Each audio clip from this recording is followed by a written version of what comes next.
Welcome to Cooking the Books, the food and hospitality podcast discussing all aspects of the industry. We interview chefs, butchers, brewers, winemakers, restaurateurs, restaurant managers, and we talk about how they got to this point, through the good times and the bad, and what they've got planned for the future. This is Cooking the Books.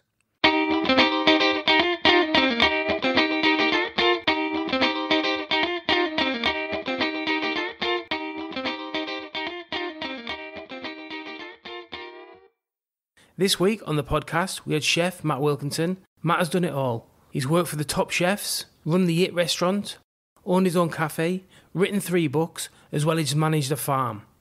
He's had some ups and downs, but he's really embraced the journey and made sure he's had heaps of fun on the way, with a capital fun, as he says. This is a long one, guys. We go through Matt's career from beginning to present. We chew the fat, and Matt brings up some fantastic points, which I think we should all be discussing. I hope everyone enjoys it. This week, the podcast is brought to you by City Larder, the charcuterie specialists, specialising in terrines, pâtés and rillettes for the retail and food service market here in Australia. City Larder just received 2 gold medals for the free-range chicken leek and truffle terrine and also the free-range chicken liver pâté. The only charcuterie company to receive gold medals for terrines, pâtés or rillettes this year in the Australian Food Awards. Now, over to the show. Thank you very much for coming. Awesome, bro. Yeah, it's, I just want to put it out there straight away.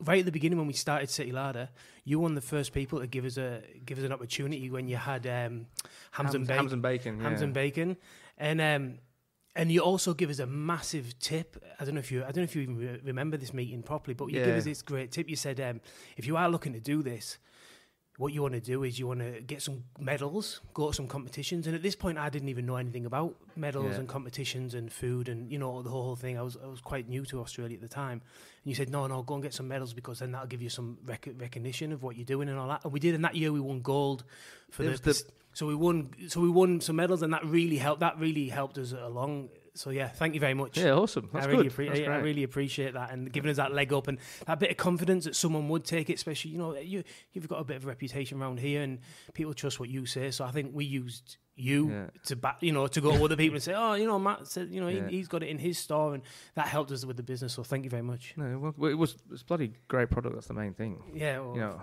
It's like, we wouldn't have gone in if it was shit. I know that, but a bit of trust goes a long way. I appreciate it. Awesome. Well, you're from Barnsley, right? Barnsley? Yeah, Barnsley. So Barnsley to Melbourne, what happened there? What brought you to Melbourne? So it was one. I guess I think it's a real wild story. Like it's quite long. So plenty of time. We've got plenty of time. So, as the saying goes, there's Barnsley born, Barnsley bred, soft in the heart, thick in the head.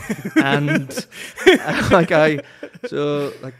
Barnsley's famous. It gives really good looking people, obviously, myself. Yeah, good face for podcasting. Yeah, great face for radio. Yeah. Michael Parkinson, Dickie Bird. It's a coal mining town. Dickie Bird is a cricket umpire. Yeah. And Michael Parkinson, obviously, the TV host. So it's kind of like this industrial jungle / borders on the Pennines, so the start of the Peak District. Yeah. So I was raised on that edge. My grandfather was a miner. My dad never went into mining. He was the only out of all my uncles. He was the only one that didn't go into it. Disappointing. Yeah, well, he went into booze. So I've drinking it or working for companies that did it. Yeah, my I guess I was born into it. My dad worked for Gilbey's Gin, Smirnoff, Hennessy, and then he worked for Scottish Courage, which was John Smith's, and that brought Foster's over. So there's this connection straight away when I was young of meeting Paul Hogan. I had like Foster's beer mats and Foster's. I can remember when they were trialling tinnies of VB, and I'd have been 11. VB in England? VB in England. And because they tried VB first in England. Before Foster's. Right, and then they brought in Foster's with the Paul Hogan, and that's what they went with. And then Foster's. So my dad was the. So was this round about, what's the film called? Crocodile Dundee. Round about that time? That same, just before, just before it'd come out. And then it came out. And that's what was part of, like, Foster's became like the number 1 lager in England. Anyway. So that's that connection to there. Mum and Dad got divorced when I was about 8. Dad went into living above a pub. His best mate owned like 16 pubs. So on the weekend, I was always in the pub. School, classic Northern English boy. I was good at a couple of subjects, but liked football. And anyway, I left that year 10. Went back and did all my... So I did all my... 15, yes, yeah. So 15. Did all my studies and I did all right. But when I'd done my exams, I've been in the pub and what I wanted to do was be a landlord. Well, I was 16, let alone not being old enough to drink. I couldn't own a pub.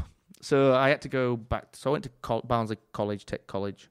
And I had this tutor, John Stevenson. He was the tutor, but he was a chef. So it was a front of house course, but I had to do 1 day a week in the kitchen. And I hated it. I hated the idea of being in chef whites, that toggleless fucking stupid hats that you had to wear. Yeah, the whiteness and the all ironed. It was like, and growing up in the pub, like I got teased a lot by the older guys, calling me, Pons and all those names that not politically correct to say nowadays, but it's like I got teased a lot by older guys. Because, what they're doing, chefing's a bloody woman's game. And they still say that. Like, I went back to this pub like 3 years ago and goes, oh, they're still bloody doing that woman's job. And I'm like, oh my God. Like, that just says what Barnsley is. Yeah, I get it. Anyway, I hated it. And John Stevenson, he came to me and goes, you're not that great at studying, but I think you make a great chef. I was like, piss off, John, I hate it. Anyway, he goes, I've got... In the Easter break, why don't you go down? My son works just on the outskirts of London at this country house hotel called Warren House. There's good chefs there. He's a sous chef. Why don't you go and work? I was like, I'll do a couple of days in the kitchen, but I want to do it front of house. Live in, was it? It was live in. I love live in. So I went down there, and Michael Taylor was the head chef, and Andrew was the sous chef. And anyway, the first day they put me in the kitchen. I'm like, John, you bastard. Anyway, I got in and I was like, whoa, I like this. This is loud. This is crazy. It's exciting. It's hot. It's like, and just before lunch service, Mike, the head chef, he cut his finger off with, the pastry knife, the straight edge pastry knife. Yeah. He grabbed his finger, pissed off, went to the hospital, got it sewn up, came back for lunch service. And I'm like, this guy's tough. And then in the afternoon, we raced down to the pub. We all had a pint. Came back to do the service. And I'm like, what am I going to do? Anyway, same knife. No. He cut his middle finger. And it was hanging off. And I'm like going, oh, what is this? What is this? This is wild. He got the knife. He opened up the window and he threw the knife into the orchard. And I've still got that knife now. And he's like...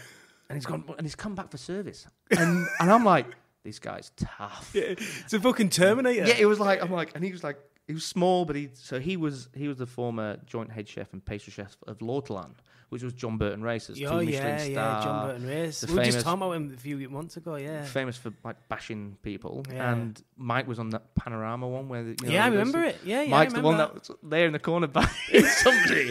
So it was like not violent, but it was just. Yeah, full on. We shouldn't laugh, but it was like, looking back now, I love. Like, it cemented everything I love. Anyway, so Mike came back to service, and during service, there was this classic dish of cooked in a blanc globe artichoke, crab mousse in that, smoked salmon over the top, glazed with a little bit of lemon vinaigrette, 2 pieces of chives coming out. Flour in the blanc? Flour in the blanc, yeah. Lemon water flour. And then the salad of the classic perfectly picked frisée. Yeah. Finely chopped shallots, tomato concasse, a few more finely brunoise, finely chopped shallots, chives. Yeah. More French vinaigrette, and that was the dish. Beautiful. On this old, Royal Worcester or Royal Dalton plate. We used to do near enough the same thing, but where you had the crab mousse, we used to do like a whipped goat's cheese. It's like, and it was like looking back at it now, and you could pick up a Simon Hopkinson book, and see it now. He's my favourite author. By the way. Oh, Nigel Slater and him are mine. Yeah. Like Nigel Slater's voice on food is amazing. Yeah. Anyway, so there was these chives, and Mike's in front of me, and he put these 2 chives in, and I grabbed them, I threw them on the floor, and I put 2 new ones in it, and he turned around and he fucking grabbed me, like, what are you doing that for? What was that? I was like, I don't know, chef, they just look shit. And I put 2 new ones in. He's like, slapped me on the back. Good lad. Yeah. We went to the pub. That's when I first picked up my first Marlboro Light off the... he was playing the Bandit. So old are you? 16? I was 16. Yeah. He was playing the Bandit. And I'd had a couple of cigs before, but I didn't really like it. And I'm like, this guy's cool. picked up the cigarette, lit it, drinking a pint. I'm 16. I'm in like just the outskirts of London in Worcester Park, where it's all like the Chelsea things. I'm like, this is good. I like this. Yeah. Oh, that's it. You hooked, aren't you? Yeah, I was hooked. And then the next morning I went in, and I had to be in for like 6 o'clock to do the breakfast shift. And the general manager of the hotel and Mike's like, oh, just want to see you in the office. And I'm like, oh, fuck, what have I done? Like, I don't know. Scared? Yeah, I was like, I've done something wrong here. Oh, they're going to send me home early. This is like, I really love this place. And they turned around and went, Mike thinks you've got it. Do you want a job? They offered me live-in 17, I think it was just short of £17,000 a year. Fuck, that's unbelievable money. 16. And I'm like, oh, yeah. Living for free? Living for free. Fuck. And that much money. Yeah. Right? 17 grand back then. And 16. So I went home. Getting paid more than your dad? Yeah. So I went home, and that was like joyous. And then from there, because it wasn't a Michelin star, it was privately owned by ICI. So it was... ICI? Teesside? I know yeah. ICI, Well, things... Yeah. When they're there. So... the Warren House was like the World Conference Centre. The one in Teesside was like the other conferencing place for them. Yeah, I think I might have worked there on my work experience at school. Maybe ICI Wilton. Wilton, yeah. So the Warren House was Henry VIII's old like banging palace where he used to meet women and have because it was I think it was like half a day's ride out of from Hampton Hall, was it? Hampton Castle. Yeah. Anyway, so. That was that, and then I wanted to go and chase like Michelin stars, so I did a lot of stagiaires in aubergine. Oh, when Gordon Ramsay was there, how was that? Wild. Was it? I can't remember who was the sous chef then. But it was a guy that worked with Martin at Lortland. I went to and saw like a big, huge restaurant, which was Bluebird. And what was the big Conran ones? Yeah, Jasper Conran. I did a couple of those. I went and did a couple of the Marco ones, and then I went and staged at there was the Titanic, pharmacy. Wasn't there? That was another big one. There was what was that Jasper Conran? What was the one where Curtis Stone was? Anyway, so did a stage there. And so I did the stages a lot, and that was part of the weekend stuff. And Mike's like. I went and met one of his best friends, which was Martin Wishart. So Martin Wishart had just taken over from Marco, the pharmacy, which is Damien Hirst's, where he had all the cows. Yeah. So I went and did a day there, and Martin's like, look, he was Scottish. He's originally from Edinburgh. Yeah. And he's like... His restaurant's now in Edinburgh, isn't it? Yeah. I've eaten there. Restaurant Martin Wishart. Unbelievable. So he's like, oh, look, I'm going to open my own restaurant. And his wife's Mexican-French. And they're like, oh, we're going to open a restaurant in Barcelona. And I'm like... And Mike says, you start to look for a job. I went for a job interview at Le Manoir, and they'd given me that. And then Martin's like, oh, yeah, do you want to come and work for me in Barcelona? I'm like, my life's pretty good, yeah. No, I don't. Yeah, exactly. No, nice weather, beautiful women. Yeah. Being this good looking, the women will like me all over me. Anyway, so in the end, it didn't happen. He went and opened it up in bloody Edinburgh, right? So it's like freezing cold. Sorry for anybody that's Scottish. Anyway, battered bars and that. I get it. So as an English person, I moved to Scotland and helped decorate the original Martin Wishart. So I was there from day dot. It's not where it is now. Like it is where it is. And in that water on the wharf. Yeah. What's it? 42 the shore. Yeah. In Leith, and my walk home. So I went there, and I just turned 19. So this must be what? This is 99. 99. Yeah. And January 99 started. It was fucking freezing cold, classic Scotland. And where I lived, you had to walk through the red light district to get to my house. So I ended up along spending the way. all my wages. Spending all the wages. I went from 17,000 to like £50 a week. Yeah. For sure. And I got my living. I lived with Martin's brother, Gary. But yeah, it was. Are you still friends? Yeah. Like both of them are idols. I couldn't look up to anybody more. But Martin was like he just. How old will he have been at that point? Oh, I'd have been late 20s. Yeah, fuck. Maybe maybe like 29, or early 30s maybe. But he could cook. And he's the one that, I had to go and drive his Mini to pick up the scallops and the pheasants and everything from Edinburgh train station at 6 o'clock starts, but I worked like a dog. Yeah, of course. We were 5, 6 o'clock starts, 1, 2, 3 o'clock finishes. Yeah. It was, 100-hour week. Military, innit? Extra six days type thing. And just going to that, like, you come at your day off and then someone, like, Stevie walked out halfway through service, so they look at you. It's your day off tomorrow, you're like, fuck, it's my day off. Yeah. So, and then you hate that person. You know you're your best mates. Yeah, all of a sudden it goes from off to on. Do you know what I mean? On the roster. I found it was really hard time for me. Like, it really, like, you saw people break all the time, and I finally broke. Like, one day, it was so funny. Like, it was this chocolate sorbet, and like looking back now, it's like I put way too much sugar syrup in the chocolate sorbet, and it just wouldn't churn. And it's like just not turning around, and service has started, and Martin's like, "What the fuck is wrong with you? Where are you?" So my section was all entrees and desserts. Yeah, standard. And then it was like, I'm like, so biggest section, and Martin he'd do so it was Tuesday to Saturday open, Tuesday to Friday lunch, and you had to have a brand new lunch menu every Tuesday, and it finished Friday. But Friday night, the new a la carte menu started. But you couldn't have too much because it was only Friday, Saturday night, and then you couldn't have enough in your fridge. Like Sundays was always like sitting events around, of bits and pieces. So it was, so you didn't have just enough, and it was like, I've got so many stories about Martin's about how I was in this shit all the time, but that feeling of your heart beating out your chest. He wanted tomato concasse and shallots and chives cooked 5 minutes before service started. So they all, and like my knife skills aren't the greatest, but it was like you learn to do those things. Anyway, so with Martin's like this chocolate thing, I'm like, he's like, "What's fucking wrong with you? What's wrong with you?" I'm like, "It just won't. It won't set, chef. It won't, chef." It's like, "What are you fucking out?" I was like, "Chef, just fucking help out." What I do? He's like, "Just fucking fix it." So I've taken it out, and it's like chocolate milkshake. I put it in the freezer. And it's just not setting. And I'm rocking up against the freezer because the freezer was like in the changing room. And I'm rocking up and down at the freezer going, come on. And he's walked in and he's going, "You've got fucking orders around." I just started crying. Yeah. Broke down. And he's like, mate, what are you doing? What's wrong? I was like, I'm touching. He's like, "Go home." So I walked back and I had no money on me. Right? So I had to go to the off license that I'd gone into and then become friends. Can I borrow 2 Stellas and a packet of fags, and I'll pay you on Monday when I get paid? And this was like Friday. And he's like, "Yes, no." It was like, I won't say it, but it was an Indian guy. He's like, "Yeah, no worries." Yeah. And I sat in the park just drinking these. And then I went back and got another 4 from him. Just sat there. And then his brother Gary came and picked me up. Anyway, I went home. I got my dad to come pick me up the Sunday. I met my dad in Newcastle actually on the Sunday and said, "Dad, I can't do it anymore. I'm fucking broken."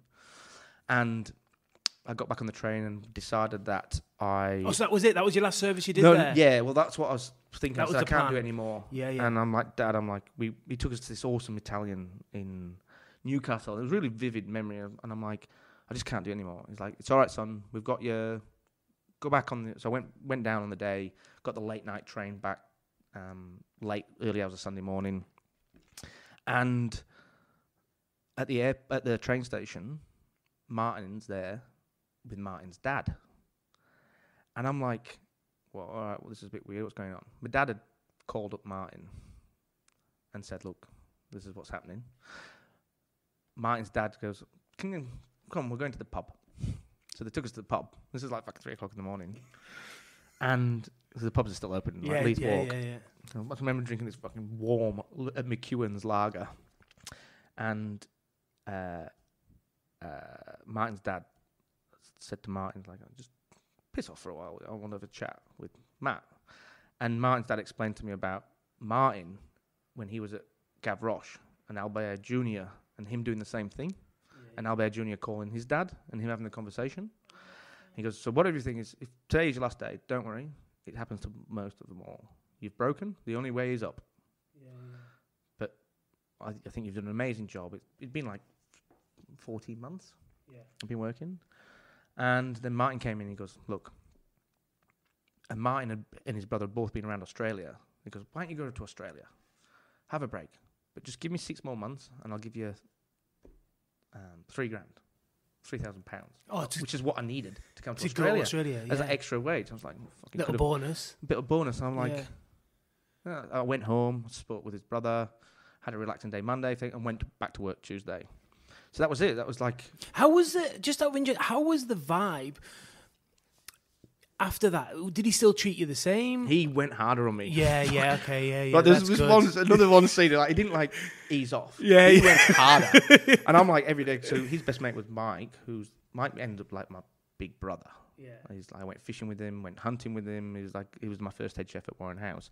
And I kept calling him up and going, Mike, it's not going easier on me. And neither was Mike. Mike wasn't going, no, it's all right. You just give up. No, he was like, so I had to start coming up with dessert ideas.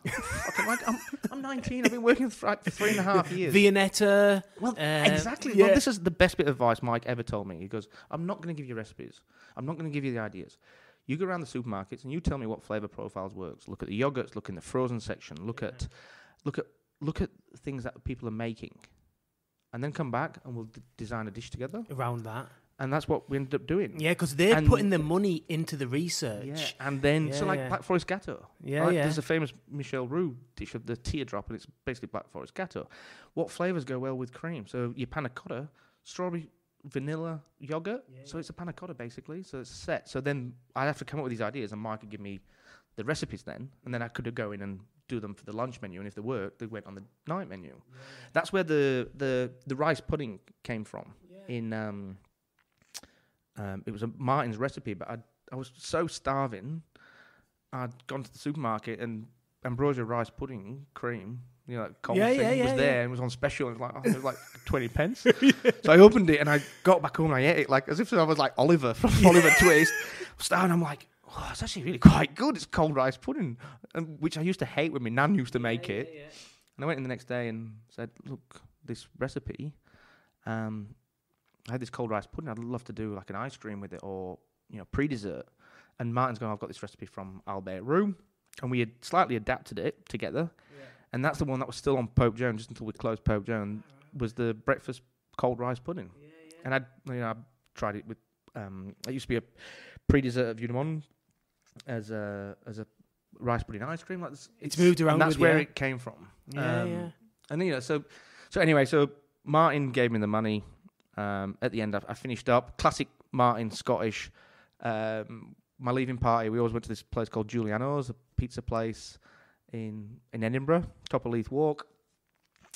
All the staff had been invited. I was like, man, yeah, it's fucking really good. I made it. Boom, boom, boom. Got on it, and then we went out afterwards. That was the Saturday night. Monday morning, come to say bye. My dad's come pick me up. We've packed all the car up. It's exciting. I've got 6 weeks off. I was going to France, and then I was going out to Australia.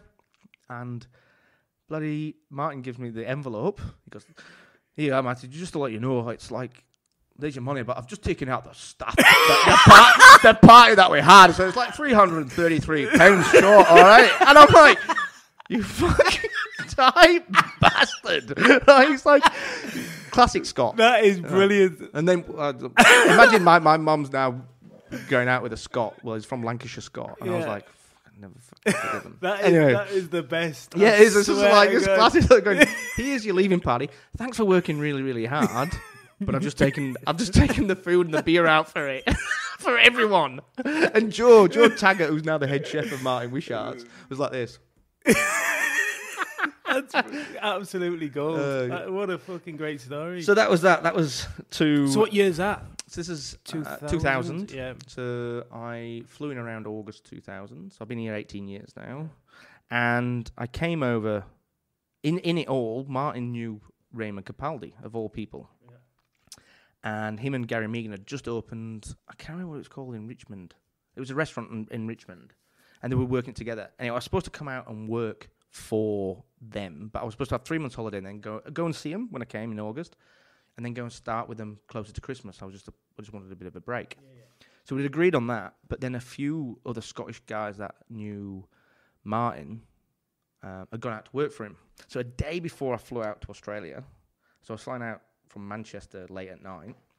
The day before, Craigie Jenkins, who'd been the sous chef for Ray, had come back going, "Don't go away from me, fucking psycho." And after working for a Scottish psycho only 250 kilometres away from where I come from, there's no way I'm going 25,000 kilometres to work for another one. Yeah. Tight bastards as well. Anyway, so I had I didn't have a working holiday visa. I just had a holiday visa. Yeah, okay. because I was going to do it. And then I can remember speaking with Gary saying, yeah, you'll be fine. We'll sort it out when you get here. And I was like, well, I can't go and work. Like, I've got this, I need a year's holiday. And there was a couple of us, one from England, a mate from Scotland. And we were all meeting in Melbourne around mid-August. And I'm like, fuck. So I had to get the train straight down to London that day. As soon as he told me, I was like panicking. Oh, swap your visa, right? Get my visa. Yeah, I waited there, going, I'm not going to get this. And then came back, and then I flew out that next day. So that was interesting. And then I came, and when I got that money from Martin, my grandfather would give me a bit more money to take it back to the $3,000, because that's what you needed in your bank account. Yeah, yeah. I remember that. I think my grandfather gave me like $1,000 and something, and Mum and Dad would give me some. Anyway, it was I had $4,000 in the bank. Yeah. And I came over and it was just short of, for every £1, you got $4. Jesus Christ. So I came in. Is that what it was then, was it? And I lived like a king. Like, you imagine having that much money. Yeah, yeah. I just went, whoa! And I spent it all in about 8 weeks. And I ended up, I bought a Datsun one. We were at this nightclub in Essendon with some mates. So I actually started working behind the bar at the Ridges Hotel because I didn't want to go into cooking. I just wanted some time out. Yeah. So this is another story. Like, so I'm working at Ridges Hotel, and there's this guy's gone, yeah, I'll have a Bundy and Coke. So I'm like, there you go. He goes, and he drinks it. He goes, I'm not very good at Aussie accent. Yeah. Mate, what the fuck is this? I was like, yeah, it's your brandy and Coke. Oh, brandy. Me with my accent. And I made it again. He's going, mate, are you a fucking dickhead? And I'm like, don't fucking swear at me. I'm going to fucking... And we got into this, like, blue about to fight. And he's going, mate, I want a Bundy and Coke. That's what I've just given you, a brandy and Coke. I've never heard of Bundy rum ever. Yeah, and he's gone...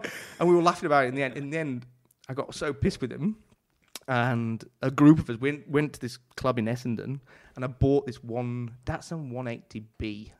Car. I don't even know what one is, honestly. It was I think it was like a 76, I think it was. Yeah. It's like Australian's version of the Escort, the old Escort. Yeah. Model. I know what you mean. Anyway, it cost $50, right? And the three of us got in it with this girl. I can't remember what this girl's name was. And we drove from Melbourne to Sydney. It broke down near outside Bittergong, so we got it towed in, and then. Not after this night out. After this night out. Really? We didn't go straight from that night out. Yeah. This is where I met this guy in this club to buy a car. We're like, it was expensive to fly then to Sydney, and we were heading that way. It was like, I didn't really want to go on the coach. I was like, well, I didn't really know about a camper van. I wasn't really good at backpacking. Yeah. So we got this car. Anyway, we got to Mittagong and broke down. We had a few nights in Mittagong and then got to Sydney. And it broke down just before Bondi, and we literally just pushed it into the roundabout at the top of Bondi Junction and walked down the hill into the backpackers. And I woke up just before Christmas. I'd met this girl in Melbourne, and who's my wife now, and I just woke up before Christmas going, and I was like starkers on Bondi Beach, like beer bottles everywhere and vodka bottle empty, and I'm like. No money. I'm like, I can't afford to pay rent, so I had to like bail from the backpackers, and I headed back to. I called my mum up, and she gave me some money for a flight back to Melbourne, and I stayed with Adele, and I was like, I've got to start cooking again. And I bought the Good Food Guide about where I wanted to work. That's what we did. That's what I did as well. And so this was the 2000 Good Food Guide. And it was just after New Year. So top of my list was to go and work for Philippa Sibley and Donovan Cook at Estes. Yeah. And I went to Estes, and the front door was closed. So I went down the back alley to have a look, and there was Donovan Cook there, and I was like, oh, I just wondering, fuck off and come back tomorrow. I was like, I'm just wondering if there's close the door. I was like, miserable. Because he was from Yorkshire. I was like, yeah, we've got something in common. Blah, connection. Blah. Yeah. And I was like, oh, okay, no. So cross that off. And then I went in. I wanted to work for. It was then Philippe Michel. Yeah. And he was at Langton's. And I'd read this. I was like, oh, but it was a busy. It was lunch service, and it was busy. So I was like, oh, I can't go in during lunch service. I'll come back. Yeah. And then I went and met a mate who was running Brunetti's. which was Brunetti's as in the cafe place. The cafe thing, yeah. It used to have it used to be on Faraday Street, opposite the old Vue de Monde. Yeah. And it used to have a restaurant beside it. So he ran that, Mark. He actually owns the Recreation now, in Carlton, or in Clifton Hill, North Fitzroy. Anyway, so Mark goes, "Oh, you should go around to Toothies." I was like, "Oh, yeah, it's on my list." I think it was like number 4. Oh, I could learn about how to prep and cook Australian fish. Brilliant. Went and saw Michael Bakash, and he's like, "Nah, mate, like, you're English, you can only work for me for 3 months." I was like, "Yeah, but I'm good, this is my CV, blah, blah." He's like, no, I'm not interested. So then I walked. So I'd not actually told Capaldi or Gary Megan that you're not going. That wasn't going. So they're expecting me to rock up. I still not rocked up. And Martin had, I'd spoken to Ray quite a few times. Anyway, so then I went across the road to Carlton. Well, I went back to see Mark, had a cup of tea, because I didn't need coffee then. And he's like, "Well, there's Vue de Monde across the road." And I was like, "Oh, Vue de Monde was like number 10. And they only because Shannon had worked for Marco and for Burton Race, and obviously the connection. The connection with Martin and Mike. So I went across, door was open, and Shannon was there making and you'd know it, it's like the ox tongue, foie gras, lentil terrine wrapped in Parma ham or prosciutto. Or pancetta. And I said, "Look, I'm here looking for a job. This is my thing." I was like, he's like, "Oh, that's great. I'm looking for staff." I was like, "Oh, do you want a hand? I've made this drink quite a bit." Yeah. So I started making it, and I started the next day. And then How long was it. There? I was 21. Bloody hell. So I came on board, and I was the first. So I stayed there for 3 years. Yeah. With Shannon, and I loved it. Did you? Yeah, we went through a lot of stuff there. In my 3 years, I think. When I left, I think I was number 79 to leave. Jesus Christ. And he'd been open 3.5 years. But coming from that background, you know what I mean? Like, yeah, I actually found it easy. Yeah. And loved Australian life and loved that. So they were like 3 joyous years. And it's actually quite funny. My wife, Charlie, it's known if you worked at Vue de Monde, even later on, you might have heard of the story of how I got sacked. No. We had a massive blue during Valentine's Day. Who did? Me and Shannon. Did you? Yeah. I've got my version. He's got his. So I'll not say what it is. Yeah. It's all nice, but you friends now? Whatever. Yeah, I'm not gonna. Yeah, whatever. I've got my things that I think, but anyway, he sacked me because I told him to go fuck himself. So he sacked me on the spot, and he said, "Get out, you're fired." I was like, and he used to fire people a lot. And he thought it was good, like you'd fire and you'd just come back the next day. And I said to him, "I'm not coming back tomorrow. I'm never. If you really want to fire me right now," I was a sous chef. Like, there's some amazing stuff just have gone through that business. I was like, "I'm never coming back," and I never went back. I was waiting the next day for a pint. I said, "Look, thanks so much." I was sponsored by him, and I said, and then that was it, really. And then a few other businesses and. But funny, my wife started a week after I'd got sacked, and there's no way our children would be born if we'd have met there and then. Yeah. It's like that, like closing doors, sliding doors thing. Doors, because she would have seen you there. And I was a rat bag. Yeah, I was 24 when I left. When you look back, what a twat. Sometimes you can be a right twat, can't you? Do you know what I mean? Like when you were that age, do you know what I mean? Like I look back and think.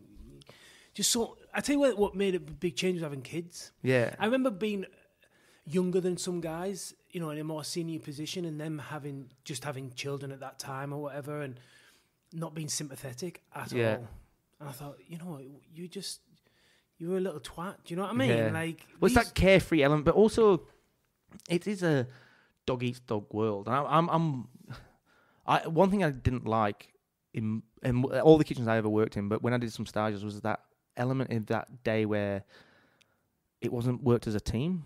Whenever you work together as a team in a kitchen, you always did great things and you got great memories together and high five. But it's when you had that one or two, and it's usually when new people came in and they wanted to hide pans or hide cloths containers and just containers going and like, it'd stitch you up. Like I've got so many fun stories from Vue de Monde, like some daft stuff. Like just messing around like. You're the former ambassador of Victoria Farmers Market, weren't you? Yeah. That's What does that involve? What do you have to do as an ambassador, and how did you get involved in that? So this was that point of, so after Vue de Monde, I went and opened up a restaurant for a dodgy Greek restaurateur for 18 months, and it. I was young, so I was cooking like. I'd left Vue de Monde. I didn't want to cook any of the Vue de Monde food because there's certain dishes. So I was trying to find myself. Anyway, that all ended up bad, and I left. And Andrew McConnell offered me a sous chef position at Circa, and I loved Andrew's food. Love Andrew. I think he's probably the icon of Australian food as a in that male world, of chefs. Yeah.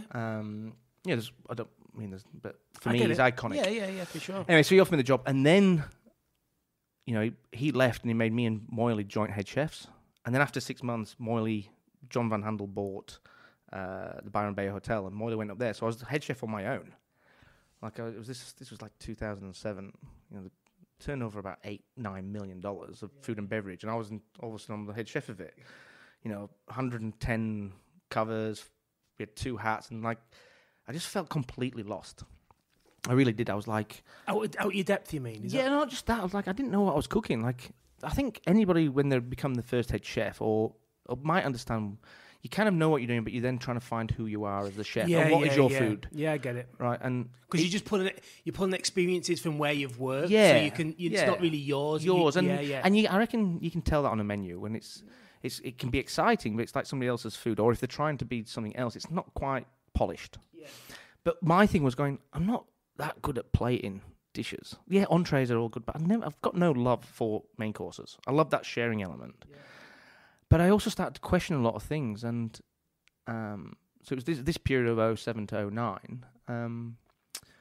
About 2008, I was like, I was really lost, and I started this thing. I didn't understand why trucks were coming down with meat from Sydney, and why we're all buying meat from Sydney, and there's no connection. I don't know any of the farmers, and so I started to just go to the farmers markets and met those guys there. They're not for profit, and along the way, I decided to, and it was really the 2009 when Circa got redone, where I was very fortunate enough, and I kind of think that made me who I am now, and it gave me that leg kick up in my career, that I became about the guy that's about local.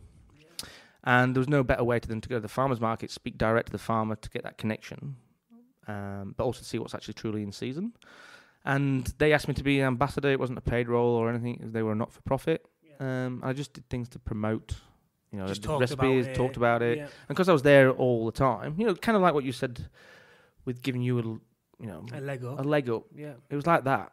I've made a lot of friends. Oh, so that way. People that would be coming to the farmers market, you could then put them in touch with different chefs and that. That people really cared. So go and check out, get him an in at a back door. Go and put your lamb in there, or go and put your beef. Well, I think it says we got married 2 and a bit years ago, and there was 120 people there, and 40 of them were farmers. Yeah, I think that speaks a lot for how my thought process is in it. Yeah. So I was really proud of that, and it's great, the farmers market, isn't it? Yeah. Oh. Well, it's about community. So finding community. Yeah. And when you're struggling as a chef, you need all sorts of inspiration. Whether it's cookbooks, mates being able to talk, podcasts now, reading, or just talking to farmers. And I get really inspired by farmers. Like one of my closest friends are now the Snaith family, which is Warialda Belted Galloway. Yeah. And you looked after their farm, didn't you? So this was during the time when I'd got Jack Horner, and things weren't going quite well, and there was Pope Joan, and things were rocky with mine and my business partner's relationship. And I also wanted to, I believe, this whole paddock to plate, and everyone talks about real farmers and bits and pieces, and I thought I knew the plate really quite well. I think I knew how the 2 plate worked really well. I knew fucking nothing about the paddock. Yeah. I knew about home gardening and how vegetables grow and bits and pieces, but there's a part of me when around 50, I want to move out to the countryside. When my kids are grown up, I want to live land. Oh, do you? Yeah, like self-sustained almost. Yeah. And I was like, well, and I wanted to know whether sometimes you go through second careers, is going into farming a good option? No, because chefs work hard, but farmers work fucking way harder, and they've got so many other things to worry about. So I went to Alan. The elements for Elements. One. Alan and Lizette were going. So they've got belted Galloways, and every 2 years there's the Galloway, belted Galloway, and Galloway World Congresses. Belted Galloway is a breed. It's a breed. So it was a rare breed. It's classed as a heritage breed of cattle. Yeah. Bred for meat. It's originally a Galloway crossed with a Dutch dairy cow. Therefore, the white band, because that's the prominent gene on any cow. Yeah. Okay. So when you see the white faces, that's a Hereford crossed Angus. The white face is the prominent gene. Oh, okay. A bit like ginger hair. That's a prominent gene. Yeah. So I wanted to learn. I had this opportunity. They were going to this congress, and they were away for 6 weeks. And I went, you know what? I'll look after the farm. What do you mean? I was like, I'll look after the farm. We're away for 6 weeks. I'll look after the farm. I'll do all the farmers markets. I'll do all the, butchers runs. If you organise the transport of because I can't drive a lorry, but if you organise the transport of the cattle, I'll make sure it's all right. I'll make slaughtered and that, you mean? Is that what you mean? Yeah, slaughtering. Yeah. I'll make sure they're all fed. All these stories. All these to learn about it. So I did. Well, Alan and I came up with this farmer's apprenticeship for me, and I did 1 day a week for just short of about 9 months. Every Monday, and I'd drive up. I'd usually drive up Monday. I'd stay Monday night. I'd drive up late Sunday after the kids gone to bed. Stay Sunday night. Get up early hours Monday and do it. And I loved it. Did you? Learn about fencing, which is a shit job. But and what I realised is that, that little bit of knowledge is always dangerous. Yeah. I realised I didn't want to be a farmer. Yeah. But I might like to have cattle at the end, when I do get some property. Yeah. And it was just fascinating to see it. And I really do believe I learned about, animal management, feed management, pastures, the true transportation, the killing of a cattle and what actually goes on. And it is a real interest of mine and a real love. So that was that. And it was... the reality is you have these animals that these guys care for these animals like nothing. They get up, they feed them, they make sure they get the best, all them kind of things. But then at the end of it, they put them, they slaughter them. This is the one thing with the pie shop. I don't know whether Alan will be out. Well, will because it's... So when I looked after the farm, right, and he said a couple of things. It's like the solidarity of being a farmer. That's why I see why they had that such connection with the dog, and that's why, it takes certain people to be able to do it. Like some of the cows got out, right, and where Alan had these cows, next paddock. So he had these belted Galloways, which is, if you're listening, it's like it's a black cow with a white band around the middle of its belly. Belted Galloway. They look a bit like an Oreo. Yeah. They call them Oreo cows. Next door, they had the white faces, which is the Hereford cross Angus, black Angus. So the black with a white face. Now, 5 of these bloody cows had got into this field, and I've looked, and they're all ruminating. So that's when they eat, and they're going through digestion when they spew it back up. Oh, yeah. And they re-eat it, and it goes into their second stomach. Second stomachs, yeah. I remember they're all that down, at school, yeah. and what they do is they lick their bellies to get the salt off to help the digestion. So I looked in this field. I'm going, it's not 5. It's all of them, because they had their heads tucked into their bellies. And so the white head was looked like where that stripe was. And I looked in this field going... Fuck, they're everywhere. The mushrooms didn't help, did they? Farming away from the family, might have had a little joint. But what I found myself in the end, I ended up talking to the cows. And this one plantation, there was this D17. What's that? Is that that's on the ear? The ear, yeah. So that's where Alan can go into what year it was and out of the breed of it without having to scan it. So D17, she was a beautiful head, and I posted about her on Instagram. I fell in love with her, and I had lunch with her every day. And what I learned out of it, steers are really easy to move. So a steer is a castrated male cow. So it's no longer when it's a bullock, castrate it becomes a steer, and that's predominantly the beef that we're eating for plate beef.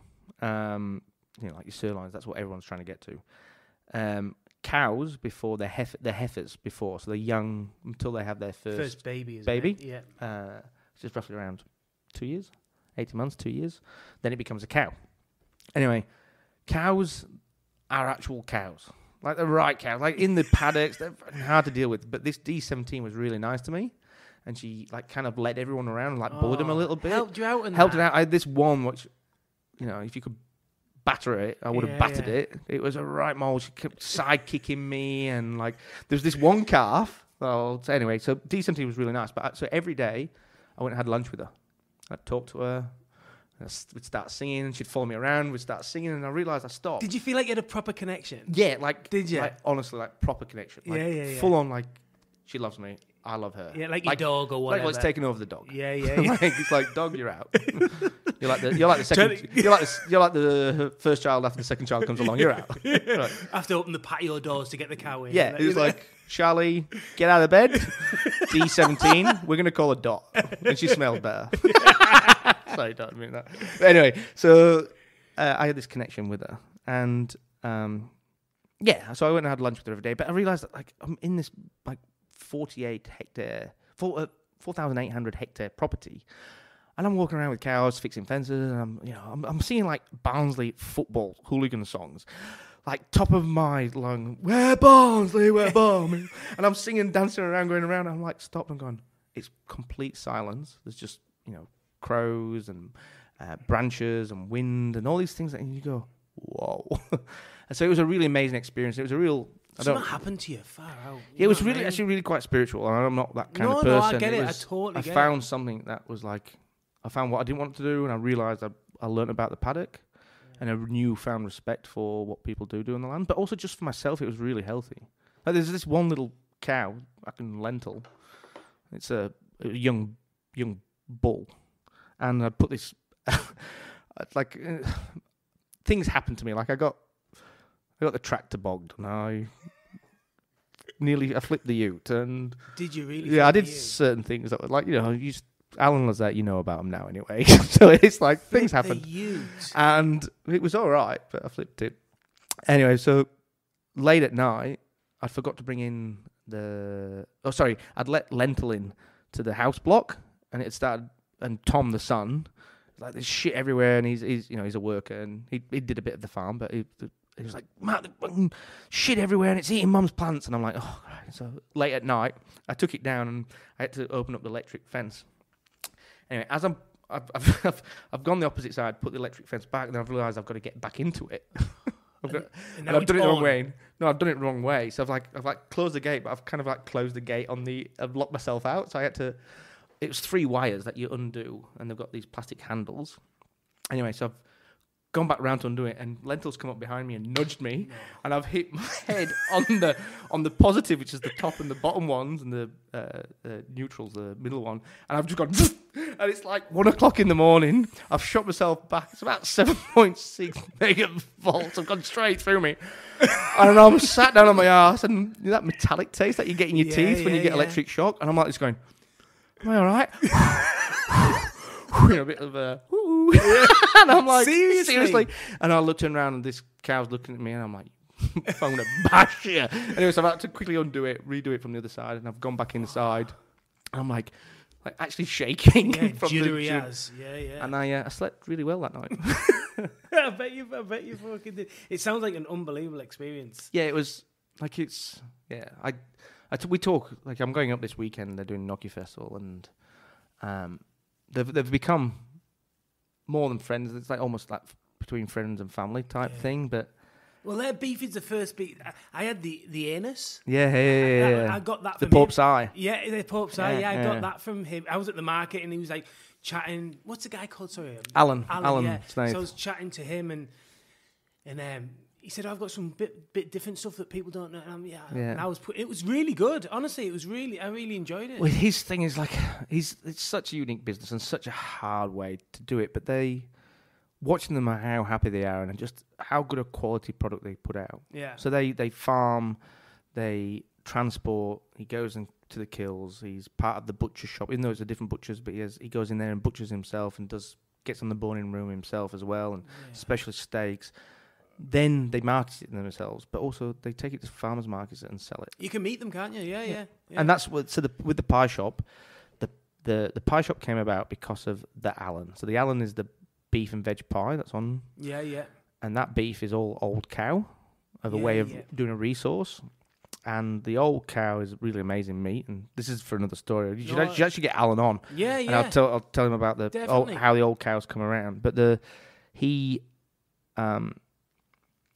does like everything through. So the Allen beef pies, they were selling them anyway, and we just tinkered around and made them better. And I was like, well, let's do a pie shop. Let's do it. Yeah.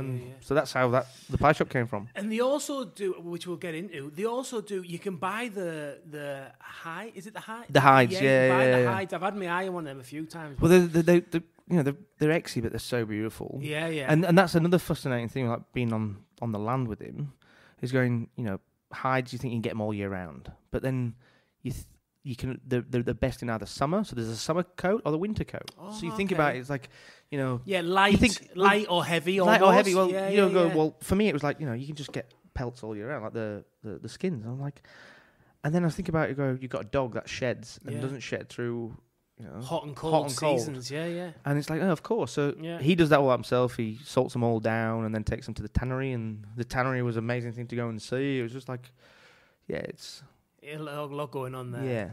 But look, after all that, you've just recently shut one of your businesses. Yep. Pope John. Yep. So the big baby's now the flagship, done. Was flagship, it? Yeah. So sad times. No, I think so. We opened that in 2010, and I did 3 months of still working at Circa and owning and starting up Pope. Yeah. So I did like a 3 month straight.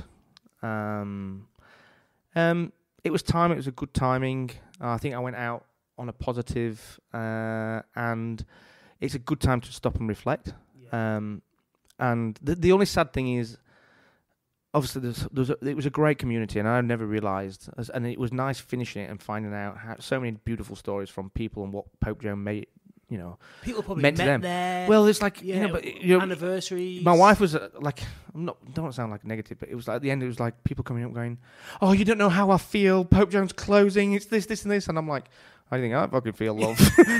This one guy says, "You can't close. You've got to open somewhere else." I was like, maybe I just want to break. No, you've got to open here now. You can move right in right now, and it's like just people like really were quite full, and everyone had an experience, and that was beautiful. But the sad thing was, I had an amazing team. I had 3, and it's like running a team and then owning your own business as well. When you get key people in, you can really go places. Well, that's what drives it, isn't it? Without them, you're screwed. And I had 3 real key people. One in the office and did all events and PA'd me and helped me drive things. I had a front of house guy that had gone as a front of house manager and just was excited about. He'd only been 3 years. He was my kitchen hand at Jack Horner, and I ended up making him the front of house manager. And he just got what I got, what I stood for. Having a laugh, but giving quality service, and not in the fine dining world. We weren't in that climate, but what we did is, in our world, we did really well, and our night things we did really well. Fun.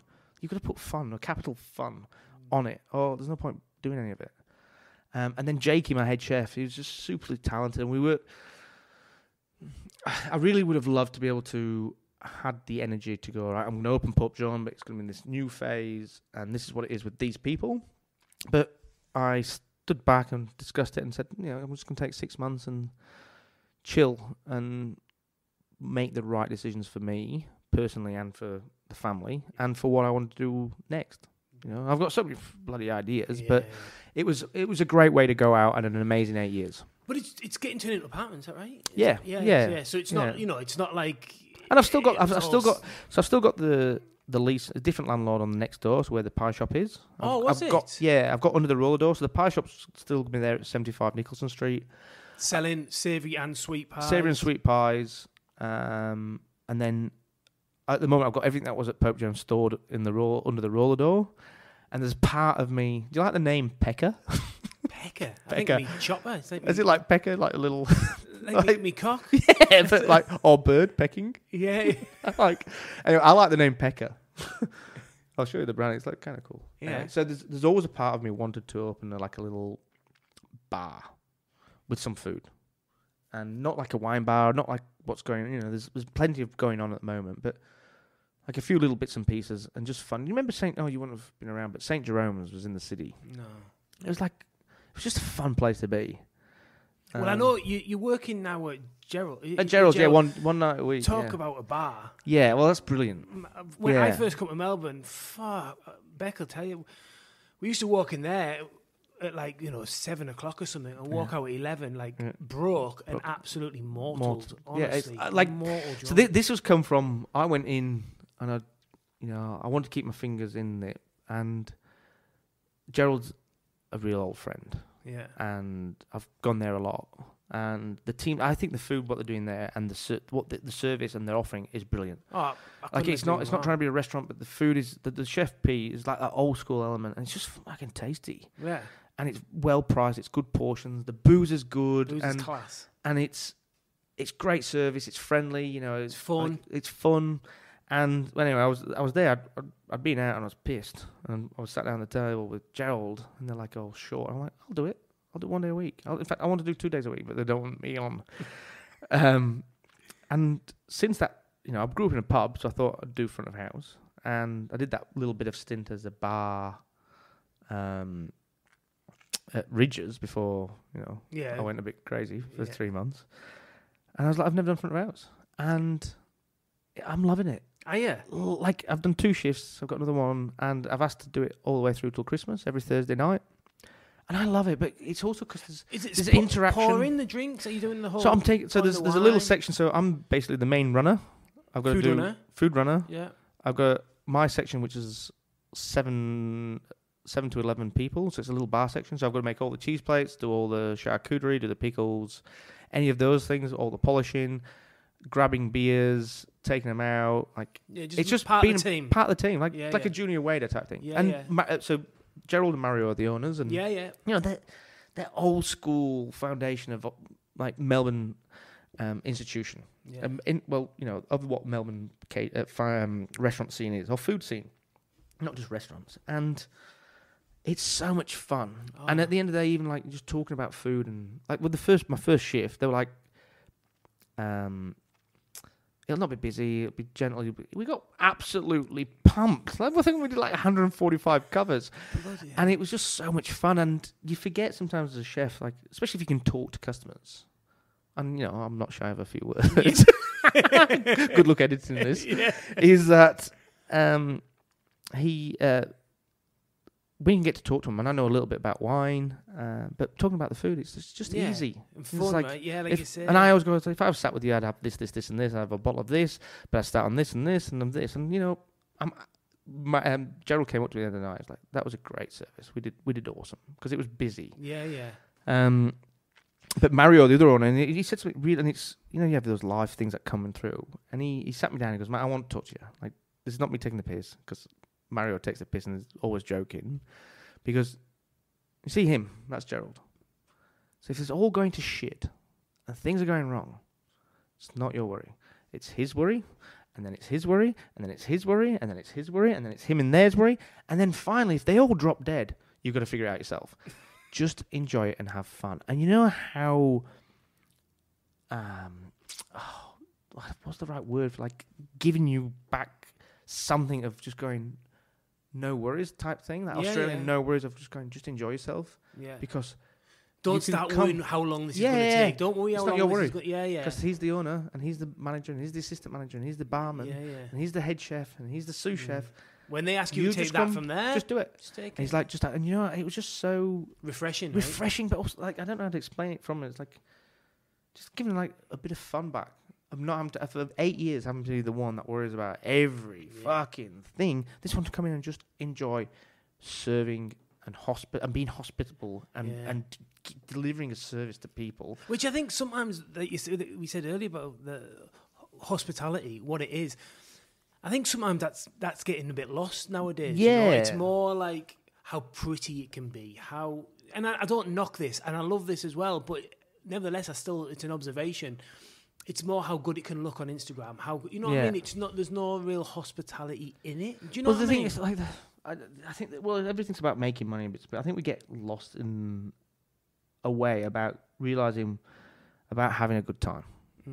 And there's having a good time, and there's taking the piss, but it's about life is surely there fun. Yes, we need money, we need bits and pieces, but to do your best at your job, doesn't matter what fucking job you do, just be the best at it you could be, and that's right for that job role. Some people aren't fitted. If you're a miserable fucker, don't go to hospitality. Yeah. I don't know what job to go into. Painting or something. Well, not even that. Like if someone's going to paint in my house, right? Yeah, I guess. I want to be a nice guy. I want to come in, show respect, and that's the thing. Show respect, have fun, do a good job, go home, enjoy your life. Yeah. Like this element of arrogance and what we're owed, and it's quite Melbourne. It's like have a chat with yourself, just have fun and be friendly and enjoy it. Because like at the end of the day, what you're going to do is like, you can have, and it's not about a philosophy thing of money in the world. It's just you're in the hospitality industry. If you are quiet and reserved and you feel a bit shy, maybe it's not for you. But deliver on that service and be nice. I like what you're saying though. Like just be the best version of you in it. That's what it is, isn't it? You just have to be nice. Well, I had that philosophy at Pope that if anyone was directly rude or anything that was, racism, sexism, anything that's, anything, you have the power, and I will back you 100% if you explain it to me, to not serve them and ask them to leave. And if they're struggling with it, I'll kick them out. I've done it like 13 times at Pope. It's great. Yeah, just supporting the staff, right? Yeah, there's no need for rudeness. There isn't in anything. Yeah, and you can, there are stressful situations where you take it out on. I get it. What was it round your way? Going back to the pies, was it like pies, pasties, slice? Growing up. Yeah, growing up. Yeah, it was like Greg's, sausage rolls, a lot of sandwiches. Like one of my bakes. Like this, like greasy spooner, breakfast for dinner. Yeah. Do you know that the Chinese takeaway shop next to the not the Crown and Cushion, the Star, where one of the pubs my dad lived in. Yeah. Chinese takeaway next door. Yeah. Indian next door to that. Both of them didn't serve rice. You had to pre-order it. It was chips. So I can remember having beef and ginger stir fry with chips. Fuck, it was good, right? You have like, was it lambuna with chips? Right. Oh, there was the kebab shop. That's a late night, but I guess I love my nan's cooking, and I love that classic Sunday roast. So you had your whatever the meat was, never fish. That was always fish and chip shop Friday, but traditional meat. So chicken, stuffing, pork, applesauce, beef, pickled onions and horseradish, lamb, mint sauce. Yeah. And then always double starch, so always two types of potatoes. Yeah, mash or roasties. Mash, or cheesy mash if you were if we were feeling lush. Yeah. And then there'd always have to be a green, so that would be cabbage, broccoli, or Brussels sprouts. Yeah. Sometimes a little bit of cheeky Swede put in with the mashed carrots if we were having mashed potatoes. I love that. Yeah. Loads of white pepper. My granddad used to love white pepper in that. So you see, and proper gravy. Yeah, and then so then that was always like that ritual of going to my grandparents, which is something I'm working on now. Of like, now I've got a family going. Now I've finished at Pope. Super Sunday. So I'm working on it. It'll be like a soup or salad Sundays. It's where you get bread, make a salad or soup, invite friends, you go for a walk, and then you come back and eat the soup together as family and friends. That's nice. Yeah, because it was something I really loved about growing up, and it was that connection. You can go around to people's houses and do stuff, and you have dinner parties, but like one thing that is easy for people to do, it's easy to make a soup. Yeah. So that was that childhood thing, like, and England's really good for like packets of crisps and stuff. Like, fuck! I can destroy crisps. Pickled onion Monster Munch. I can destroy. Lovely. Like anything that smells like the end of your toes, it's got to be good for you. Like there's all sorts. The crinkle cut ones I love. Yeah, at the pub. Yeah. Get half a dozen bags. Just get them open. Well, there was things like that. I was like, get plain crisps. And get the Tabasco and the Worcestershire sauce and cover it in it so it all starts to go soggy and eat it. But the things like, again, growing up in the pub, there was, chicken Kiev. Chicken Kiev. And that's... Scampi and chips. Scampi. Oh, proper scampi. Yes. And with like that. And salad. Like, I so when I do go home, I have a ritual. I'll go and get I wake up. I'll go and get a greasy spooner. The black pudding? So on the grease, there's always black pudding. Yeah. Mushrooms, the double tomato, the tin tomato, and the fresh tomato. Yeah. Fried bread, buttered white bread. You're posh if you go brown. bacon, chipolatas, sausages, baked beans. What else was on there? A bit of spinach. Spinach? Bit of spinach. Are you bit of green. It's serious? new. Bit of green. Okay, well, tell me not bother. Tell me not bother. And then that mug of tea that you just keep filling up. Lush. Filling up. About £3. Yeah, £3.20. You look at the races, have a bit of pick your bets, go to the bookies, put the races on, and then I'd go. And there's a butcher shop across the road. I always get some pork scratchings, and then next door is the bakery, and they've got that soft Yorkshire bap. You know, the bap, like the Greggs bap. I know the baps, that leaves a little bit floury, and that's how I designed all of the Madre designed the bread for me at Pope Joan based off of that, leaving a bit of flour, almost like when you've got sugar left over from a donut and you have to move it off, and so you without it knowing you're getting in with it. I get it. Yeah. That's a great observation, to be fair. Yeah. So that's why, and I always loved a classic salad sandwich. No cheese. It had to have plenty of salad cream, pickle, and then I'd stuff in it the pork scratchings into the salad, and then eat it, and then pub it open at 11, and straight in for a pint and a bag of pickled onion monster. Got your fingers in plenty of pies, that's for sure. You know, restaurants, cafes, books, consultancy, all these kind of things. How do you get to do all that stuff? Like, literally, how do you get to do it? Like, as in the opportunities, and why do you feel like you have to have so much going on? Yeah. Well, that's where I'm at now. Is taking these 6 months off to realize what I'm going to do. It's just me. Like, I get energized by other people's energy and doing stuff. I do want to take this 6 months to figure out what I'm going to do next and to slow down. But one thing's my biggest thing is being scared of being bored. Yeah. But I put real good structure in place for it, even though I'm really busy and doing lots of stuff. The structure, and I have downtimes. So recently with the kids, I take all of January off. And that's only being a business owner that you can do that. Well, these things are about life experiences, and that's how I look at them. Going, all right, if I can take 8 weeks off a year, right, but I work fucking real hard for the rest of it, it's great. I have a habit of not really good at saying no, and loving doing fun events and thinking about fun events. And how do you get them? Do you have an agent, or I've got a manager. So Fran's my personal manager, and she's also my business partner in the pie shop. She's so she's in charge of marketing and PR and brand, and I'm in charge of development and strategy. Well, we strategy together, but brand and look and feel of the pie, obviously the cooking side of it. But things just come through. When I was at Circa, I set up a company called Wilkinson, and that was with me and a friend. He was Jeff Salt, I was Wilkinson, was Wilkinson. Yeah, it works perfectly. Wilkinson. Yeah, I get it. I was meant to What a great name. I was meant to open up a business with him called Hen and Cock, which was going to be like a bar. Kind of like, I was going to do like English style. Yeah, cock. Yeah, and English style stuff. A bit like Fergus Henderson stuff. Yeah. Because that's what I liked.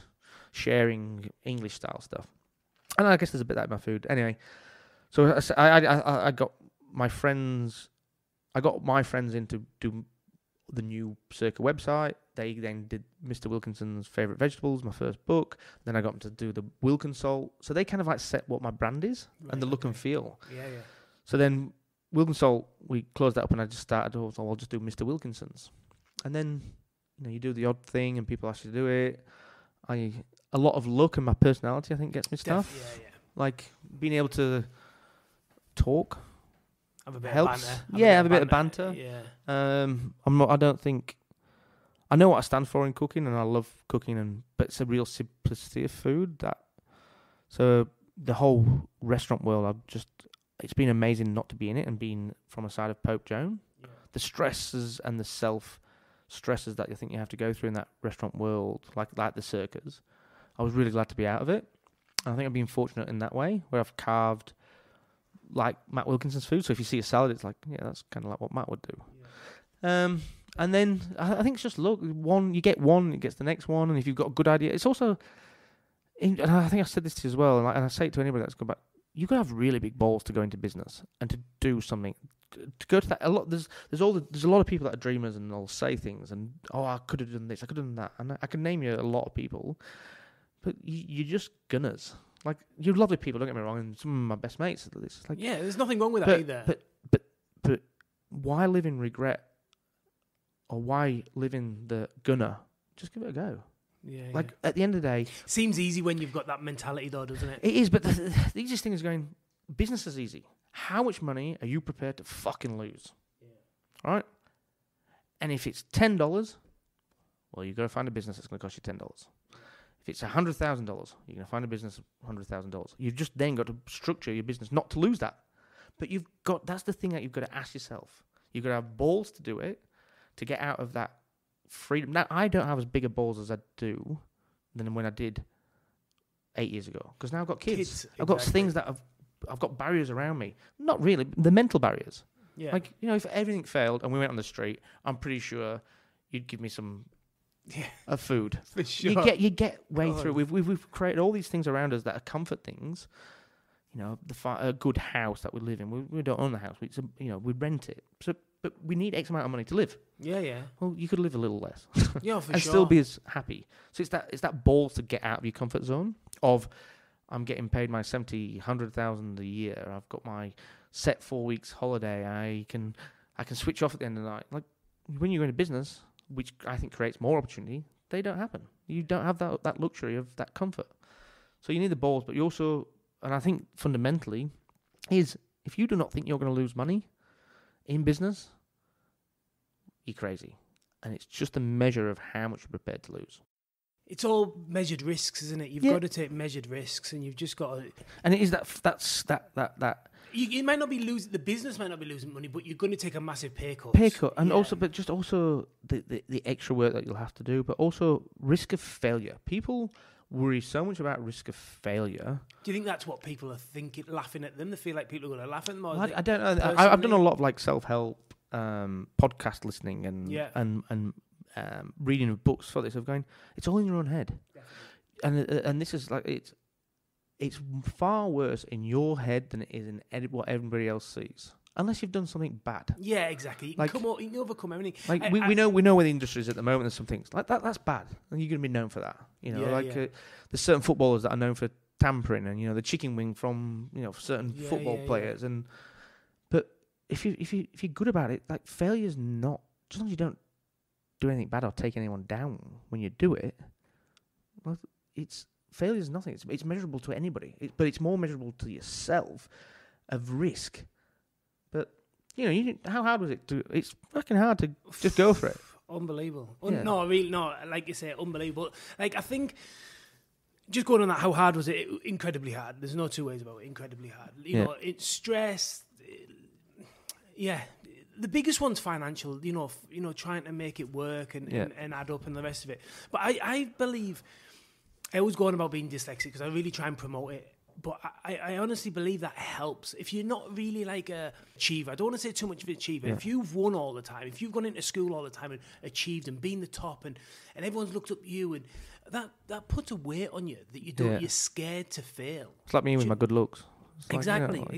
But when you've gone into school and you don't know what's going on. Yeah. You've always looked like a dickhead because you're walking around with your head like what's going on here? I ain't got a clue. So therefore, you're used to not having a clue. Going into business 9 times out of 10, you don't know what you're doing. Yeah. You haven't got a clue. So not having to overcome that, being dyslexic, I think having to overcome challenges more and more because coming into class, not knowing what's going on and trying to scramble and work out how it is, just get used to feeling like you don't know what's going on. But at the end of the day, the bell rings, you go home and it's always all right. It's always done. Yeah, it's always done. So like that kind of feeling, you're used to not knowing what's going on, and you get comfortable with not knowing what's going on. So you can live in that environment. Then the other one is being looking silly and daft, having to read in class or whatever, or people not knowing them kind of things. You're used to looking silly anyway. You're feeling comfortable in an uncomfortable situation. So so if say there's someone out there that's thinking about going into business, what skill sets do you think you needed that would have now it's 3 years in business? 3 years? 4 years? 4 years, yeah, I think 4 years. What skill sets do you think you would have needed? Because this is one thing that comes up all the time, and I think about it. So AFL players. I've got a good mate that plays for Richmond, and they're always talking about life after football. right? They've got a short period. Yeah, of course. Yeah, so yeah. chefs. Yeah, yeah. I'm not going to say front of house, 'cause I'm going to say what I know about within. No, it's true, yeah. Chefs, they've got a short... You've got until 44, really. If you're still cooking at 44, on the pass, and you're not in a great... Well, what do you do? What is the end? Your body can't do it. So what skill sets is needed to go to that next step, or to change industry, or to diverse in the industry? And that's where, if government could do things. They're always on about, and this is what struggles me, getting more people into the employment. Well, fucking, why are we thinking about getting, that should be, for me, it should be in course. But what about the people that are in there? What are they going to do for that next 20 years? And I guess because I'm coming into that stage of my life now. Yeah, well, we're both the same age. I totally get what you're saying. And, it's something that I never really thought about, Like, so if you haven't put yourself in a position, let's just say by the time you're 35, let's say you've got kids at 35, that's probably about the going age. At 30 to 35, I don't know. That's how old I was. So we'll just say around that age. If you haven't put yourself in a position at that age to be a head chef, to say, you know what, I'm having a baby, I'm going to, in a hotel or in a big restaurant, and saying, look, I need 4 nights a week off. I can work, and I can't work weekends. But you've put yourself in that position. Do you know what I mean? If you haven't done that, and you're coming to a bit more the end of your, like you say, the end of your career, like you say, 44. No one really ever said that to me. No one ever said you really need to put yourself. I just bubbled along and was enjoying it. It's that lifestyle of hospitality, which is actually really unhealthy mentally. Yeah. But also, you're young and you're fun. You're happy to work, and then all of a sudden, life. We had a baby. Generally a baby, whether it's planned or not planned, and then and then it's like, well, then you might go into business. It's like you've got to. It's a hard one, and I really think there should be a real supportive network I definitely there, agree. and I think it should be a conversation that should be started, because it's not about the mental element of it. It's going, bodies can't do it for sure. Shoulders, backs, feet, but also there's also that stigma that chefs are uneducated people, which they are or they're not, but it's about skill sets. How can you set up a podcast about these are the skill sets that you need to the tools. And this is the thing, we get so caught up in food, and I reckon that's that also stigma, and it's like the failure element, going, if you try something different, or you're not in the clicky crowd, you're not doing the fine dining, you're not doing, and I thought that with Pope Joe, when I never wanted to be defined by a fucking cafe. I got defined by a cafe, and it was quite successful for me. Yeah, for sure. And mentally really good and rewarding, and it's had its ups and downs, but really rewarding. But do I look back and go, would I prefer 2 Michelin stars, or would I prefer to cafe? And I don't think you can compare the two, but you do get into that frame of going, have I made it? Have I not made it? But everyone's thinking that. Yeah, the top are thinking that, and it's just a roller. It's a roller coaster, but it's starting of going. All right, well, how old do you need to start thinking about the next thing? Well, if we do really break that down, like you say, let's say you get to 35, 40, you have a baby, you're like, okay, right. So what's the thing here? I want to be at home at night. That's generally what the first thing is. I want to be at home at night, and probably the weekend, but whatever. As long as you're home at night, we can get away with it. What you're going to have to do there is, your options are probably a cafe. That that's your option, cafe or whatever. So you've dedicated your life to all your life effectively. You've missed your 20s. You've been working your ass off, and you get to this point. And luckily enough, in Australia, you do have the cafe scene. You don't have that a lot of the world, but we'll just take about that. What my suggestion is, and I'm putting out there, that I think chefs should start specialising in things like we've specialised in terrines and pâtés and rillettes and whatnot, and we're focusing on that. I truly believe more chefs should start focusing on what they love. It might be a marinade, it might be rubs, it might be whatever. Set it up early. Try and envisage what you want to do, setting up a business. Do it before it's before you do have the baby. Maybe just start, and maybe try and get someone to make it, or you make it. Start doing farmers markets. Yeah. And try and build up, or work for someone like us who offers. We offer Monday to Friday. We start at 5:36 and we finish at 2, 3, 4. So it works out. It's Monday to Friday. So I just think there's going to be more of that, as well as the thing of the hours with the chefs. This is talking predominantly in Australia about they can't work as much. I believe kitchens are going to start taking more produce. Yeah. From not just butchers, farmers, and these kind of things. They're going to start taking more ready to go stuff. Yeah.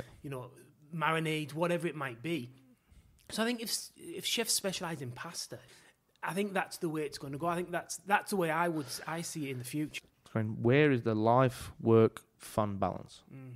Because you get a bit addicted to the industry as well. Yeah, for sure. Where is that? And I guess it's just finding that what will make you happy. But I do think there should be programs for giving skill sets, especially to say. We talk. Charlie, my wife, runs. I was the co-founder of Fully Booked Women. Yeah, bet goes. And one of her main things is going well, and why she wanted to do that was to try and re-empower women in the industry, bring knowledge, allow them to have a community sharing, but also bring recognition to women in the industry, for sure. and not just often in our industry we just go, oh, well, it's food and wine is front of house servers, sommeliers, chefs. Well, there's so much more. There's marketers, there's growers, there's it's endless, isn't it? It's endless. We do get quite shallow in the restaurant industry about what we think our industry is. It's massive.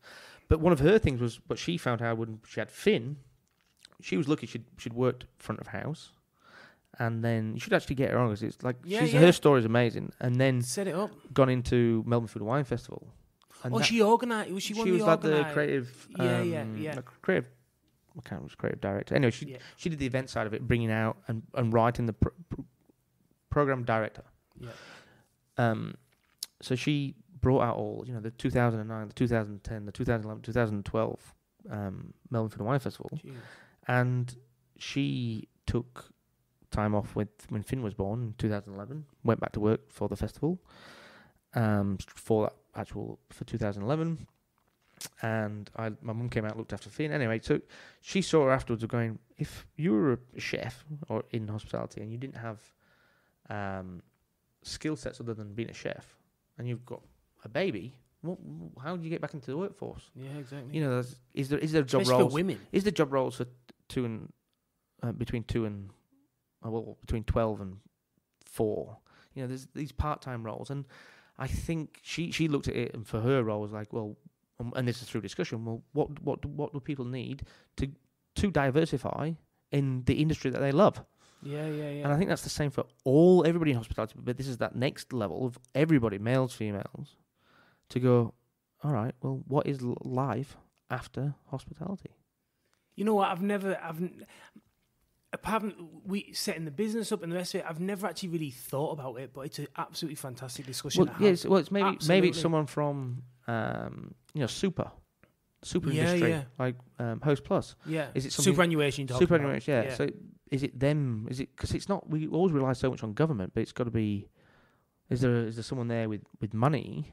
Is it big industries or all these Waldorf pots and pans companies? Is it Heinz that sponsor it and about Yeah, maybe courses, online courses, group discussions, like. And hospitality people are really bad at showing up, confirming then and showing up, which they have to get better at. But is there talks? Is like the TED Talks? Can there be TED Talks for hospitality of going, well, what happens afterwards? Who's going to be the driver of that? And we all talk about sustainability. We don't come together enough in the hospitality of a broader spectrum to throw ideas up to help us in the long run. We're kind of a bit. I'm in the scrum. I'm in the trenches. I'll punch my way out, type thing. And I think something like that would be really beneficial for all in the industry. I agree. I think that's a fantastic topic. I just really want to talk about your books. You've got 3 books out. 3 books. So you the Mr. Wilkinson's dressed salads. So the first one was Mr. Wilkinson's favorite vegetables. And so published by Murdoch Books, my first publisher. They were tireless of wanting to do a circa cookbook, and I said no. And then they asked me what book would I want to do, and I said there's 2. There's the history of the world of food, and I want you to fly me all around the world so I can figure out about spices, and it fascinated me that the tomato into Italy, and that the chili from South America to India, Indonesia, and how it's got through, and the meat to Mexico. And the crossover of all those things, and that history geography element of food really interesting to me. I was like, if someone can pay me to do this, great. Anyway, they said no to that one, and the other one was going, well, how I look at food. I look at how to cook seasonally, And for me, there is no better way than to look at what you're going to cook seasonally than the vegetables that are growing around you, or the ones that can store. So vegetables and fruit. So I've got a real love from my granddad, and my dad did it, and I love gardening. So I wrote Mr. Wilkinson's favourite vegetables. So I picked, I think it's 29 of my favourite vegetables. Some I couldn't have, and that's a book I'd really love to revisit and kind of do a bit like Stephanie's Cook's Companion, a big thick version of every veg and what to do with it, and not really get someone else to write about the planting or whether not to plant, just to buy it and what to look for in freshness of what you're doing and the actual proper preparation of it, because there's a few books out there that do it. So that's for the future I'd like to do. And then, so that was how I look at food. Then Mr. Wilkinson's Simple Dressed Salads. So the front cover is based on my grandfather again, who was grower. He's used to grow his amazing vegetables, and he used to go to the Coronation Club, and we used to pick him up every Friday. And he'd always been in a 3-piece suit with a flower on his lapel and a pocket watch, immaculately dressed. You know, he'd go and have a few pints and a couple of whiskies. We'd pick him back up and drop him home. And so that front cover is that of him and vegetables, and so that connection. But if I had to define myself as a chef, I said I do salads really well. And I always say I don't look like a salad eater, but I love them. Yeah, like it's also like, and it really infuriates me about that. Everyone thinks lettuce leaves is the salad. There's so much more. Like there is not one lettuce leaf that's called a salad leaf. There's a salad mix, and it's Lola Rosso. It's mesclun leaves, and mesclun is not a fucking name for a lettuce leaf. It's a family of different types of leaves. Yeah. You know, so a lettuce like iceberg lettuce, right? Iceberg is a lettuce, so you've got many different ways to do an iceberg lettuce. It's like, but a pumpkin, and everyone goes, "Oh, that's a side." It's like, well, no, it's not. It's a hot salad. Yeah. Like it's like if you put it with lentils or something. Yeah, exactly. Yeah, it's like pumpkin seeds and roasted halloumi. Yeah. And anyway, so that was that, and trying to get that across, and also that with categories are seasonal. Like you don't eat hot soup in the middle of winter. You can eat salads throughout all the year. So what's your favourite salad, just as a whole, not building one? Mine's niçoise. I love the niçoise. Yeah. I love the niçoise. So I did something really simple. It was just I pulled a green oak out of the garden, washed it, dried it a little bit, and just red wine vinegar and olive oil over the top, salt, and then a shit ton of parmesan over the top of it. And it's got that crisp to it. That's a little straight lettuce, but one of my favourite is, I just posted today actually on Instagram. It's like roasted sweet potato, avocado, like lamb's tongue lettuce or rocket, and walnuts. So delicious. It's like texture. When you get a combination, you know, like the beetroot, walnut, and goat's cheese. Yeah, classic. The brown rice salad that I have with the hot and sour dressing, was in the salads book. I've had, and I do it all the time. It's so delicious. It's a fucking meal. Like you don't need to add anything to it. Yeah. It's got dried fruit. It's got the Turkish hot peppers or the Italian hot peppers as a dressing. It's got shallots in it. It's capers, vinegar, oil. It's got everything that your mouth, salty, sweet, dried fruit. Exactly. And it's brown rice that no one uses really. And brown rice is like a good brown rice, like organic, or we use the Demeter BD from growers at McConnell Farms or the Slater Farms from New South Wales. I've never had that. Is it good? So tasty. Like you boil like this simple, and this is how simple food should be: a tasty egg, good soy sauce, good rice wine vinegar, boiled brown rice. You strain it off you rinse your rice. You boil it for 22 minutes until it's just tender. Strain it off while it's warm, and all the water's gone. You add some soy sauce, some rice vinegar, mix it up, fry an egg, put it on top, have it in a bowl, and put some chili sauce on top. I like this fermented, like hot chili. It's fucking delicious. It's so simple. Like so simple. You don't like, but it's keen. You could add some nice broccoli to it if you wanted to. Yeah. There's elements you could push it further, but it's that simple. Like it's good brown rice, good egg, good soy, good vinegar. Don't need anything else. And we eat that quite a lot. So that was the second book, and then so in my head there's 5 titles in the Mr. Wilkinson's range, and then book number 3 was I'll be honest, I was sick of all these books that this is how we live our life. All these, and I don't want to slag people off, but bloggers that don't really know, they're not in the food industry, and they're new to it, or they've been around, and then all of a sudden they've got books with hundreds of recipes in them, and I don't have hundreds of recipes. It's hard to have hundreds of recipes, and I'm a professional cook and a home cook, and I wanted to put a book out there that I think my wife's an exceptional cook, and I think we've got real good recipes at home that are just simple everyday recipes for real people in real working lives that are busy. And, there are elements of not 15-minute meals, not like, it's about a book explaining, going, don't be too hard on yourself. There's a tin of baked beans on toast. There's a place for it. Yeah, fucking right. My dad does it once a week. Yeah, it's like, for sure. There's a place for a steak, but here's some tools of how we eat at home. Like a lovely, delicious tuna pasta, right? It's not trying to be something we're not. We're really honest in it. And the book to me is I think it's our best book. Is it? But it's not. If you came and had family dinner with us, you'd get book number 3, Mr. and Mrs. Wilkinson's How It Is at Home. That's the one that you'd get. So if you had a camera on, there's like, it is Truman what it Show. Is. It's true. That's what it is. Yeah. There's not one made up in there, and we eat them. We use that, so we don't have to go through. Basically, Hardy Grant published 2 and 3. They published 3, so we didn't have to go flicking through our recipe book. It's all now in one. We just grab it. Perfect. And the boys read it, and they're like, it was like on we had that on Friday. Saturday alone.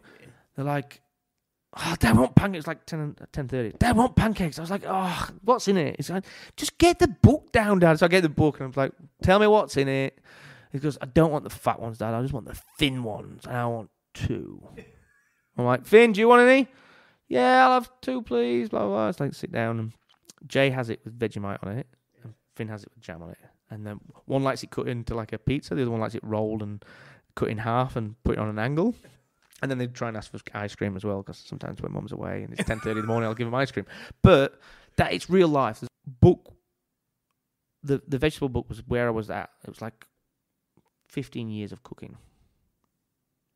Salads if you were coming around to my house and we're having I'm trying to show off in cooking, I'd probably do like 3 or 4 salads, or a piece of fish and 3 salads. Yeah. Or if I was coming around to your house and you asked me to bring something, I'd bring one of those. Yeah. Or if you were coming to eat at Pope Joan, that would be what, and that's real. Like none of my recipes, any of my 3 books have been made up. And that was something also and I was there for every shoot, and I prepared and had it and tested, and I'm really proud of them, all 3. That's awesome. There's a couple of mistakes in some of them, which is edits or it's translations or just mixed, but they really are. Not one is made up, and that's you wouldn't believe how many cookbooks are made up.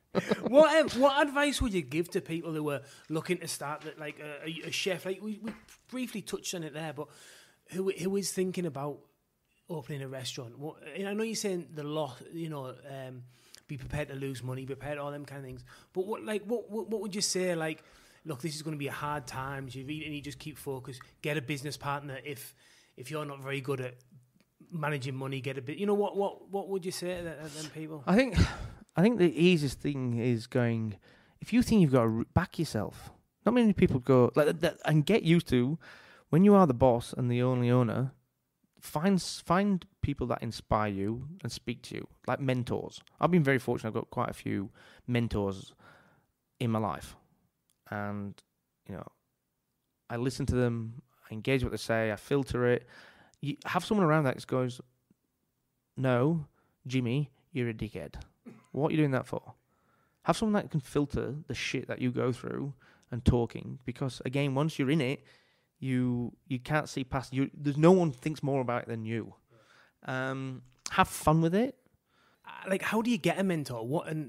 Basically, how do you get a mentor? Well, I think it's that one thing of going. I think you've got to look around. So the key things in businesses, I'd say, is if you need someone that's going to filter stuff for you. So you need a strong relationship. So if you're in business partnership with somebody, you got to remember that that's like a road. And you've always got to be driving on the same side of the road with each other and next to each other and the same road, or else complication happens. It's no different to having a partner or a wife. So that needs to be a strong bond. And when things have problems, you've got to be able to engage each other to try and get through them or break up the relationship. The other thing in business is you need a strong partner. If you don't have a partner, you need a family member that you can go to. who you can filter stuff. But if you keep saying the same thing to them and you're not listening, you've got to make those changes. So that's that like mentorship.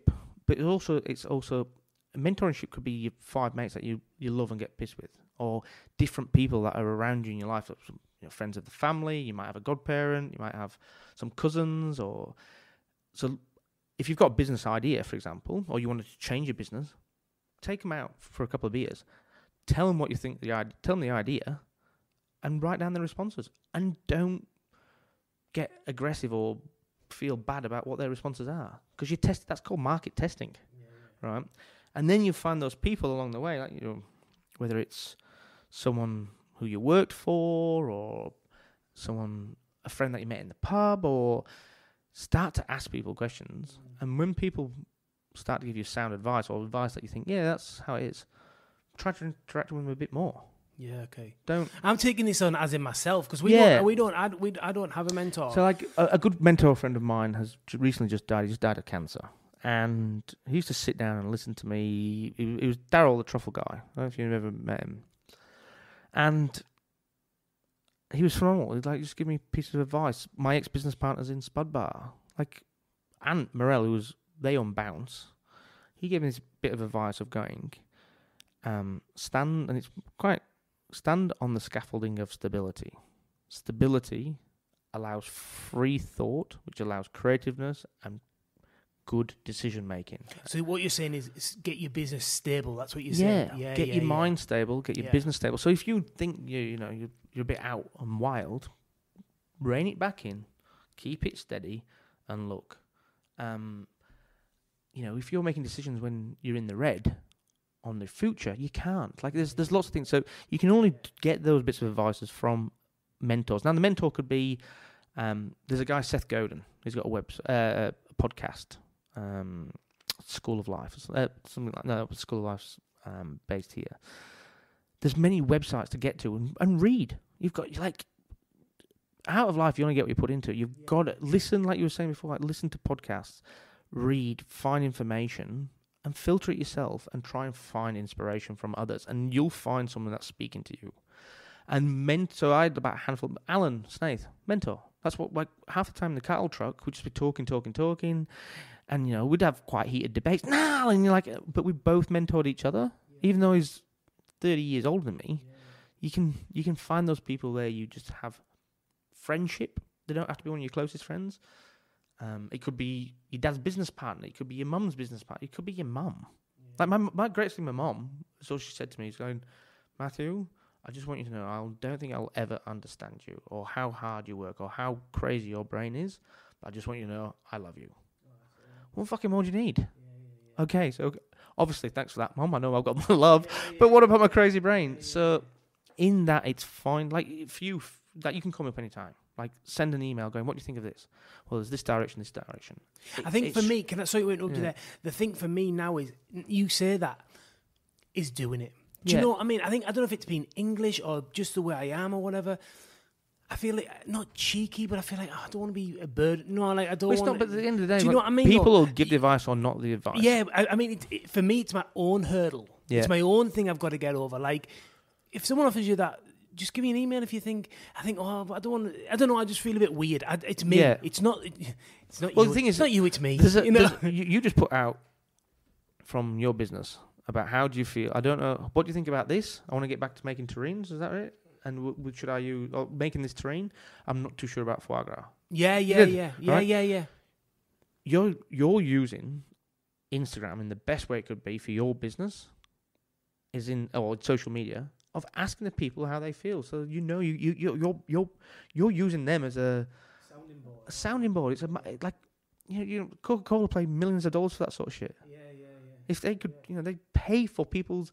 That's what they want out of that, because that's what they're going to make their next product on.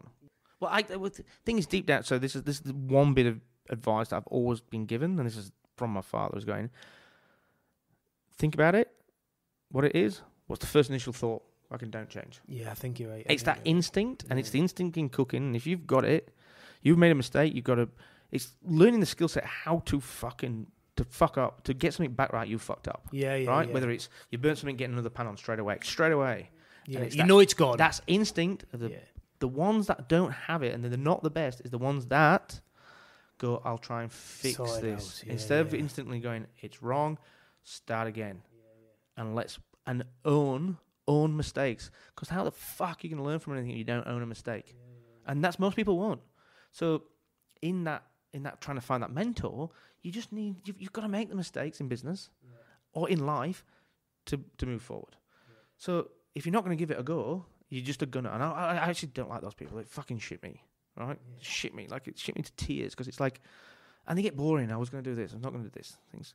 But create a friendship circle around you of people that you love and trust, you admire. You don't need to admire. They've got to have different traits with them, so they understand you and can give you the best advice. I've got one friend, Fab. He used to be one half of Hungry Gardener. Little Veggie Patches, now the Hungry Gardener. We have discussions for hours and hours. We could talk for hours and hours. He's, Calabrian, Australian Calabrian, bit whingy. I'm northern, bit whingy. It's a great, and we love a bit of a slag fest. And that's all right. It's like, get it off your chest. I guess. Sorry, go on. It's finding those circles and being okay in it. I think, Brian Burrell. Yeah, Brian. So I guess he probably doesn't think he's probably like, what you talking about, you fucking idiot. I don't, but probably over the time, he always delivers our truffle. 9 times out of 10, he always delivers it. Friendly does it now and again, but 9 times out of 10, Brian. And probably over the 4 years, we probably chatted for like 4 hours over that. I think, Brian's not trying to sell you anything. He'll probably give you advice as Simon comes in. He's trying to sell you something. Yeah. But he has give us heaps of advice. I guess a little bit he is a mentor. Yeah, I guess he is. You've got them. So Andrew Gray, Raw Materials, mentor. I can talk to him about food, and it's this love. It's about a creative element, but then how it's business, and then I've just been fortunate. I've got a lot of them around me. Yeah, it's good. Friends, same age, some a bit younger.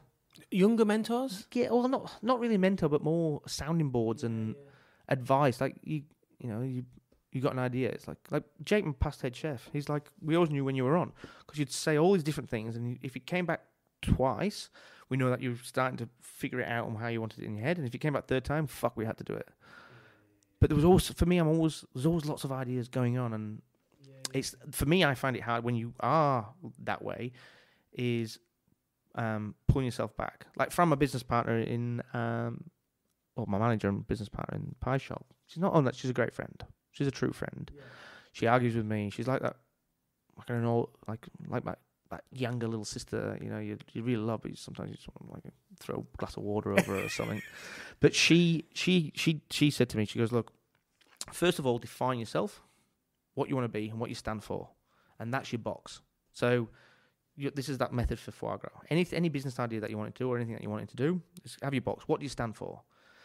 And in marketing and all this, there's people know this shit in marketing, but it's like going, for me, it's easy going, put yourself in that box and go crazy in that box. So I stand for local, in season, fun, empathy, trying to create a community of food. That's what Matt Wilkinson tries to stand for. Every time you think of something, does it fit all those? If it is, tick. Put it in the box with you. Have a little fucking disco in the box with it. Try your hardest to do it, but never step outside the box. As soon as you step outside the box is where you lose ethics. And if you want to do that, you've got to be prepared for that. But just know that you're doing it. And then when you set those standard goals, like I've got like notes around what I believe or not believe in certain things. It's like, what do I want to achieve? Why am I wanting to achieve that? What's my one thing? If you said to Matt Wilkinson, what do you stand for? And I'd go, my one thing is trying to create a community of food. It's that simple. Yeah, nice. I would love to, talking about mentors and that, I'm not that keen on having them in a weird way. And it's me, like I say, it's my own personal thing, but I'm super keen on being one. That's bizarre. I know it's probably like, what the fuck, whatever. But you are as a boss. I love giving. I'm not that keen on fucking taking, as daft as that sounds. But all you need then is a whiteboard. Get yourself a big, the one thing I can remember from school, or when they did the bubble and it's like the brainstorming thing. Yeah. Brainstorm yourself a whiteboard and whiteboard pens and a reversible one. So if there's any good information, you put it on the back, and then you take a photograph of it Yeah, with your phone, it's always going to be there for you to refer back to. Yeah. Print it off on a piece of paper or type it up or rewrite it somewhere and put it back up on the wall. And you're mentoring yourself. Yeah. It's anyway. That's the mentor thing. But I wanted to ask you about. You did 12. Was it 12 Days of Christmas? Is that what was it? In Meadowwood? Oh yeah. Was it 12 Days of Christmas? Or Yeah, was it something else? the 12 Days of Christmas. How was that? Oh, it was blow away. Yeah. I was like, whoa. What? It's a restaurant in Napa Valley, California. So it's Restaurant Meadowwood. Chris yeah. Costo's it's 3 Michelin stars. Yeah. And in the lead up to Christmas, they do before they close down and they close for a break. They do the 12 Days of Christmas, which is about raising money for charity. So they invite chefs from all around the globe, from different walks of culinary. So it's not always 3 Michelin star or the hottest thing at the moment. And I was flabbergasted when they asked me, and like still even Nick, my best friend, he goes, "What the fuck did they ask you for?" I was like, "Thanks, Nick. You're supposed to be my best friend. Fuck off." He's like, "Yeah, but it's amazing." He's like, "Whoa, it's like it's my biggest dream to do it." I'm like, "Well, it's not my biggest dream." Yeah, I was really amazed by it. So, book number 1, I wrote book number 1. And it sold a lot of copies. Did it? It sold really well in the US. Beautiful. Like it won 2 awards in James Beard. So it was nominated and won award, James Beard. And I got invited to do the, up in the Napa, the Culinary Institute of America. Yeah. And I presented as part of Australia. And I talked about I was at Pope Joan, but I talked about my journey, about feeling lost, going back to really nature and it's seasonal, and how the carrot transformed my life, because I love carrots. Yeah. And one vegetable, like one thing, and I think it's that, anyway, it was about pointing. And I was like super nervous, and I get like so nervous before I do anything on stage or public speaking. And I'm pacing up and down. And Chris Costo was on after me, and we just got talking. We got calmed. He was nervous. We got calmed, and we were having a beer, and we were just talking good shit. And anyway, I finished my demo, and he came up. Were you cooking as well? Cooking and talking. Oh, right, yeah. And it's a big thing. Yeah, fucking anyway, I got a standing ovation. Did you? And he came on and gave me a high five and hugged me, and then I watched his, and then afterwards, he's like, "I'll come to the restaurant that night." I'm like, "Oh, that's awesome!" And we went and had bar snacks and a few dishes, and we had a few drinks. Beautiful? It looks it's unbelievable. Yeah, it looks unbelievable. Anyway, so I was the first invited Australian chef, and I was to do the 12 Days of Christmas. Yeah. Ben Shuri had done it earlier that year, not 12 days, but gone and cooked there. And I want to be like really honest to myself. I own a cafe in Melbourne. I'm not going to try and bells and whistles. Like, this is what it is. It is Melbourne, a cafe, what we're known for. So we're bringing that to here. Yeah, and that philosophy. But I did the nighttime food. Yeah. So I was like, whoa, this is amazing. What I'm going to do? And I tried, at that point, I was playing around with fresh cheese. So you do the canopies in the kitchen, so the guests arrive. It's like 80 guests. Canopies in the kitchen, and then it's 5 courses. And you have to do everything. It's all your 5 courses. Oh, no, actually, sorry. He does a couple of courses in between, but there's 5 courses from me, 3 from him. Oh, yeah. So the canopies in the kitchen were, and this was an amazing thing for them, and they had never made fresh cheese before. So I made fresh curds to order. As soon as they came in, I warmed the milk, had the thing, sliced it, let it set, turned it out, and just sprinkled a little bit of lemon myrtle salt on it. That sounds awesome. It was amazing. Yeah. I took over some Yarra Valley salmon caviar. Yeah. And made Vegemite onion scrolls, little ones. And that was the other canapé. And then the last canapé was, I'd had this idea for clams and using New Zealand clams and trying to talk about sustainability. And anyway, they've got amazing bottleneck clams over there. So I was like, let's just cook them fresh. But that morning the 2 mornings before, we went for a walk around the pine forests, and it was fresh sep season. Oh. So I got a load of seps, and I made a fresh sep exo sauce. And again, they'd never seen that fermenting of the mushroom and making an exo. Yeah, me neither. I'm not going to lie, me neither. So I I opened up the fresh clam and put hot XO on top, and that was the other one. And I was like, I'll be honest with you, I couldn't be prouder. Good with for you. Those things. Good for I'm you. going like, I wasn't about being. I wasn't trying to be something I was not. Yeah, with the scroll. Which was really fucking hard. Like, mentally, I was like, why are you asking me? Like, and I came back from that going, maybe I should be trying a bit harder. Am I not trying hard enough? No, I'm enjoying my life. I love what I do. Or maybe I should just open nights again. And it really actually confused me. I could imagine. Mentally going, all right, well. Is this a stepping stone? Is this a stepping stone? Is this? Yeah. Do I want to be in gourmet? Do I want to be in the hottest 100? Do I want to be in the gourmet? Do I want Push to? again. Do I want fucking 2 hats? Yeah. Do I? Then no. you look at your kids. No. Then I was like, but it's not. I just want to. Like, I don't have. I've got an ego. I think everyone. But that's not the thing that drives me. The farmer element drives me of it. So if I'm going to do it, I want to be better to showcase more and do what I do. Anyway. There's a couple of dishes, and like I also did a sharing dish. I did a carrot dish, and all it was on the plate was carrot. It was carrot cooked in carrots, and then that sauce, the carrot juice is made into a sauce. 3 blobs of smoked yogurt and wattle seed. And I sent it out, and I went out, and everyone's gone, "Wow, that's the best dish we've had." And one guy ate. I think I was number 10. Yeah, I was the 10th. And he's going, I've eaten every night. You knew nothing about it. I didn't even research. I wasn't really looking forward to coming. This is what he's telling this American guy. And he goes, brutally honest. That carrot dish was the best one out of anything. And having the fresh cheese. And I'm like, thanks. And he goes, I also like that you're the first time that they've done a sharing main at Meadowwood. That's awesome. And the other thing that I said to him was, I made them plant potatoes. I asked them to plant potatoes, and I wanted to run out to the garden and freshly grab them just before, as the guests come in, that they could see that they were harvesting them, and then we just boiled them, and then from the clam stock from the freshly cooked clams, I mixed it with chopped jalapeno and cornichons and a bit of sour cream, and just freshly boiled potatoes, quickly rubbed, and they fucking hated me for this one. It's like, so they're all waxy, almost like tin potatoes. Yeah. And you pour that over. And my thing of this was going, when I was broke in Scotland, I used to eat tin potatoes. They were 10 pence. Right? You strain it off. You pour them into. I don't think I've ever had Pour them into a bowl. To be honest.